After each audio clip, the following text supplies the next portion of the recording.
اعوذ باللہ من الشیطان الرجیم بسم اللہ الرحمن الرحیم۔ تو بھائیو، آج ہم اس ولاگ میں پردے کے بارے میں ذکر کریں گے، پردے کے کیا فوائد ہیں، جو کہ آج کل کے ہمارے سسٹرز کو، زیادہ تر سسٹر کو، میجورٹی ہے ان کو پتہ نہیں ہے۔ تو پردے کے بارے میں اللہ تعالیٰ نے کئی قرآن شریف میں کئی جگہ ارشاد فرمایا ہے، لیکن ایک اللہ تعالیٰ نے سورہ احزاب میں فرمایا ہے ارشاد، وہ آپ کے سامنے عرض کروں گا۔ قرآن شریف میں سورہ احزاب کے آیت نمبر 33 میں اللہ تعالیٰ فرماتے ہیں وَقَرْنَا فِي بُيُوتِكُنَّ وَلَا تَبَرَّجْنَا تَبَرُّجَ الْجَاهِلِيَّةِ الْأُولَىٰ، ترجمہ، اور اپنے گھروں میں ٹھہری رہو، اور جس طرح پہلے جاہلیت کے دنوں میں اظہار تجمل کرتی تھی اسی طرح زینت نہ دکھاؤ۔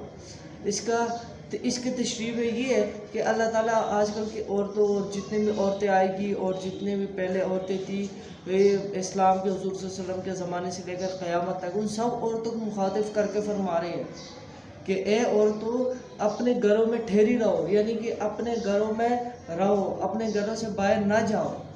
اور جس طرح جہالت کے زمانے میں عورتیں اظہار تجمل یعنی کہ اپنے آپ کو سنبھال لیتی تھی، میلوں میں نکلتی تھی، بازاروں میں جاتی تھی، اس طرح زیب و زینت نہ دکھاؤ۔ کیوں؟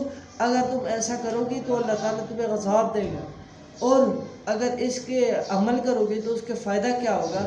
اس کا فائدہ یہی ہوگا کہ اللہ تعالیٰ ایک اور اسی آیت کی آخر میں اللہ تعالیٰ ارشاد فرماتے ہیں انما یرید اللہ لیذھب عنکم الرجس اہل البیت ویطہرکم۔ جمعہ میں اللہ تعالیٰ ارشاد فرماتے ہیں اے پیغمبر صلی اللہ علیہ وآلہ وسلم کے اہل بیت، اللہ تعالیٰ چاہتے ہیں کہ تم سے ناپاکی دور کرے اور تمہیں بالکل پاک و صاف کر دے۔